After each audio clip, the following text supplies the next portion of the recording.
his final data for. So when we look at per capita, our new population numbers went up, so our rates of per capita are probably better, but I think you'll be impressed with how we compare. This is where we compare population-wise. Louisville is in red on all these slides. But violent crime totals, we are second only to Cincinnati. Violent crime per capita, we are first in the sense of the least violent crime. Property crime, we're fourth. Per capita, second best. And then let me go into, and essentially you'll see the same pattern through all of these. I believe we're doing fairly well with our resources. Using 2010 data, homicides, we had the least homicides in all of these cities. Homicides per capita, we were second least. Rape, fourth. Robbery, which is runs kind of hand in hand with gun crime. Most of the robberies are committed with a firearm. We had the least number of robberies. Second least per capita. Aggravated assault. Aggravated assault generally deals with a person shooting someone or using some other type of weapon against them. Could be a stick, could be a knife, could be a gun. We were second overall in numbers and first per capita, and the least numbers of reported aggravated assaults. Burglary is a little more of a challenge for us. We were fourth in numbers and third per capita. But there's another slide, motor vehicle theft. You'll see the 8 things that the FBI counts. And then we get into number of officers per city. And this kind of tells us what we do with our resources. Are we doing well or are we not? Louisville had at this time, we have 1,287 authorized, but these are the actual number of officers we had because of budgetary and whatnot. We are the second least number of officers, and per capita we have about 1.9 per 100,000, per 1,000 citizens. So I think we're doing pretty well with the resources we do have. 1.8 is about the average across Kentucky.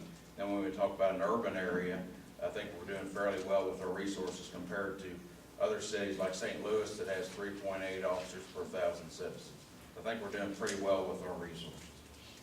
Also, 2010, Morgan Quitno, which is an organization that rates the safest and most dangerous cities. They rated us as the 8th safest city in America. There is a little something to read into the statistics. They deal with metropolitan statistical areas, so it does include the counties around us as well, but 8th safest city in America. Now I do want to show you one other slide about crime that gives you perspective of where we've been as a city. I have a mouse problem.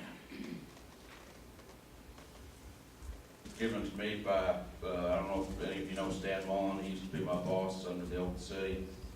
He had his crime analysis reduced this. Now this would have been only city of Louisville. This was not county police as well. But you'll see in areas such as the 1971 where the city had 97 homicides. Now, I was not in policing obviously at that point. I don't know how we've improved as a society or how we've improved medically. I believe that the physicians probably had a lot to do with saving people more in these coming years. But we've had significant years that we had a long run of high homicides in the 70s up to about 1980. That's just put a little perspective. I know one homicide is too much.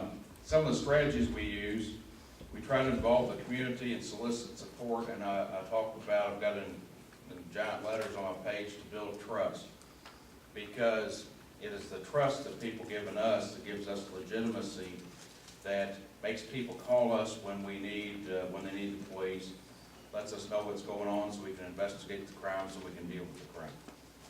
Some of the things we use are 574 on PD, our neighborhood watch, citizens police academies, the division citizen advisory boards, participation in a lot of community activities through the divisions, holding our employees accountable for improper action. That is a concern, and we try to investigate any type of impropriety. And then transparency with the media. We try to be transparent. When Chief White came in, we really changed our media philosophy that opens it up to try to be more transparent, try to deal better with the media. I think we did a good job kind of turning that around. Another strategy is continuously analyzing the problems.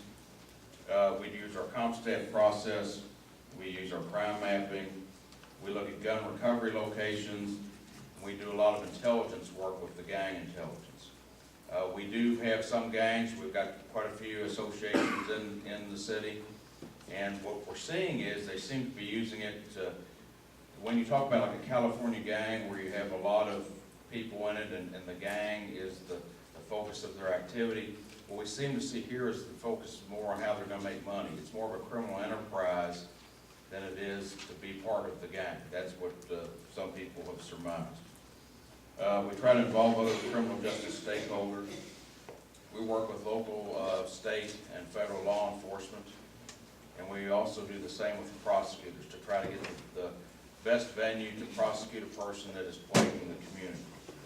We're trying to do some more offender-focused activities where we investigate and prosecute the worst of the worst, working with these other partners.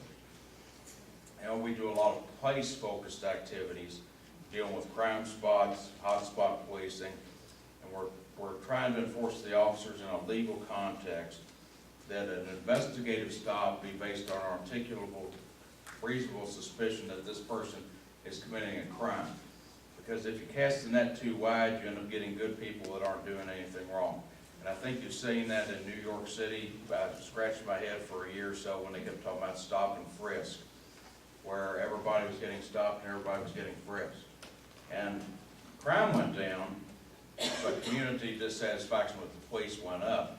And finally, there was a case where a federal judge has said that they are acting improperly, and then there's litigation over that at this point. So you have to be judicious in who you stop, and you have to make sure that it's legal. And which brings me to some of our challenges. Developing the trust is one thing, but maintaining it is another thing. It takes a long time to earn the trust, but you can lose it with one singular event. And so maintaining that is very hard for us to do. Big challenge. Another challenge we find is gaining citizen cooperation when they have information.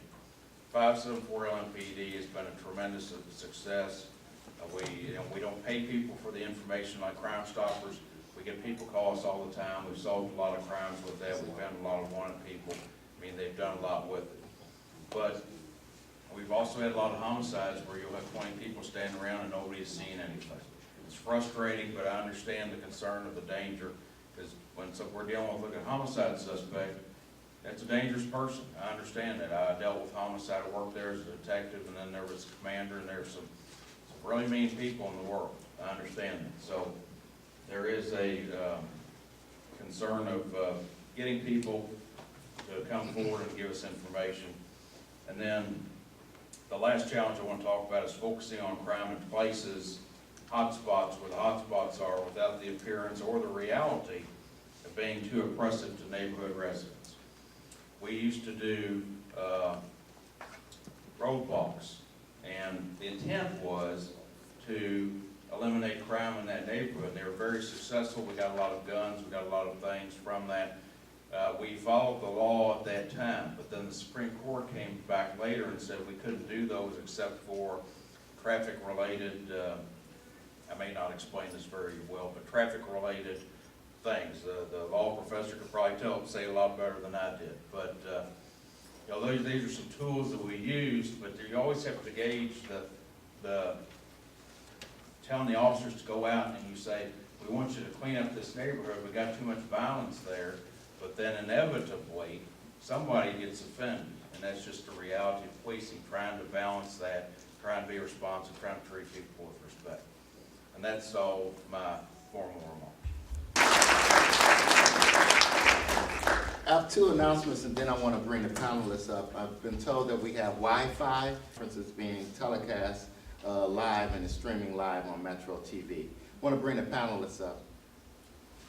You have all the panelists for this?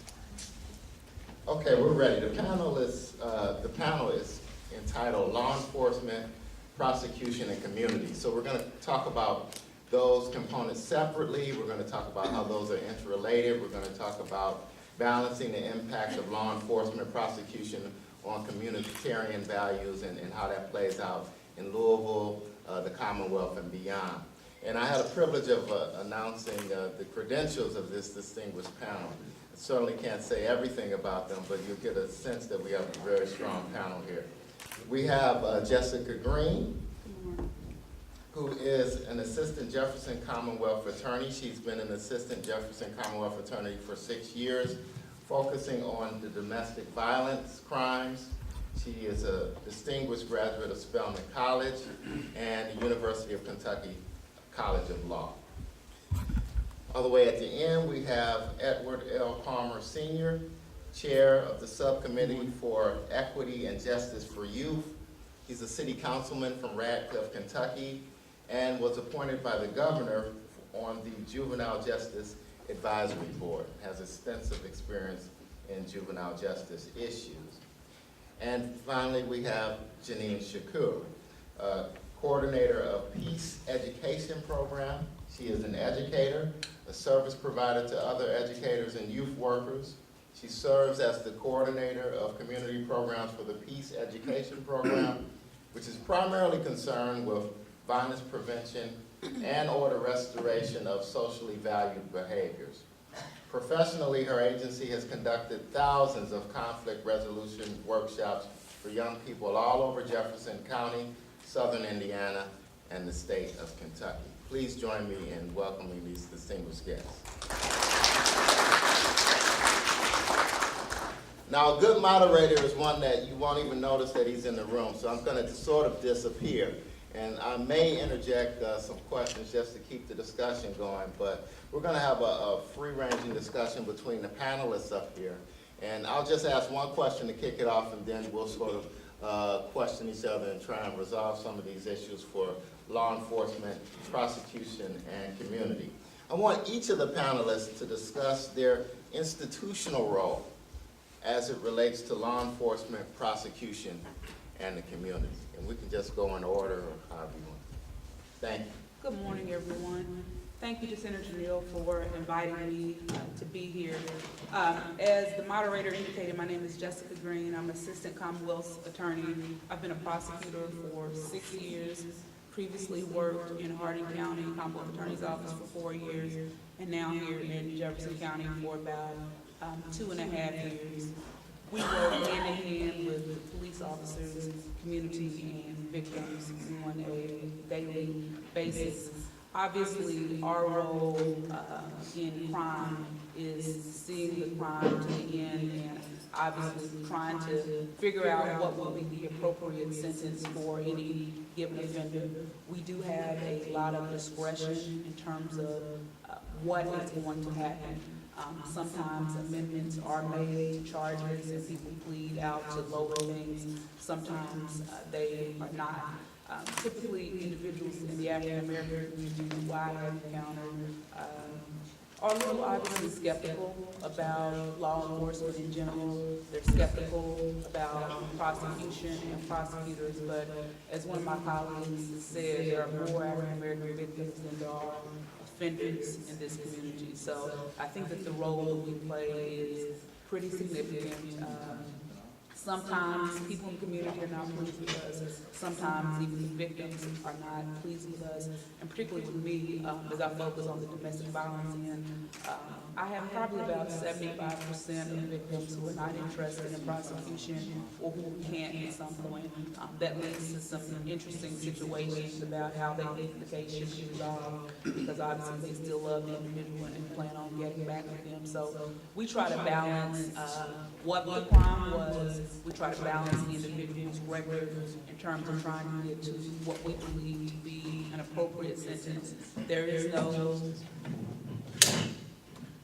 is no exact science in terms of figuring out what the appropriate sentence is, and the legislature has prescribed certain raised penalties for individuals with extensive records, something called persistent felony offenders status. And what that does, that bumps an individual's level up in terms of, let's say their penalty range is in the 1 to 5 area, it might be bumped up to 5 to 10 or even 10 to 20 based on what their record is. That's in hopes of deterring crime. I will tell you it does not.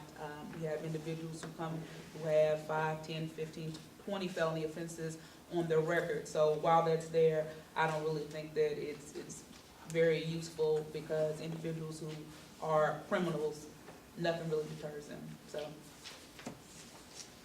Good morning again. I know you've heard a lot from me this morning. Essentially, everybody knows what the police do. We respond to calls for service. We have self-initiated activities.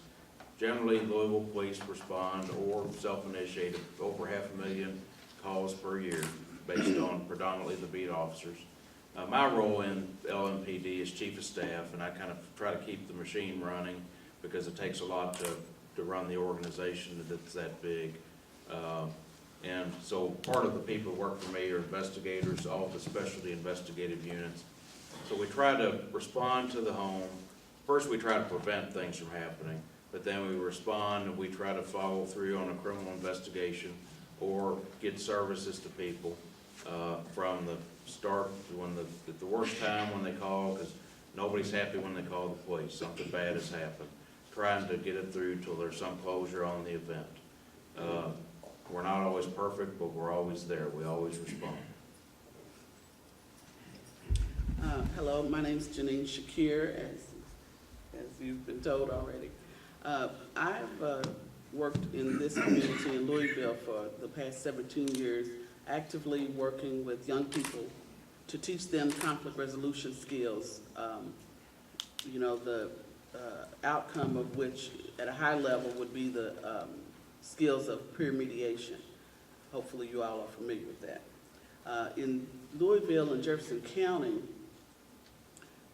we have wonderful neighborhoods. So 17 years ago, I started working in the neighborhoods of Louisville, primarily in the housing authority neighborhoods when we had 7 housing authority sites.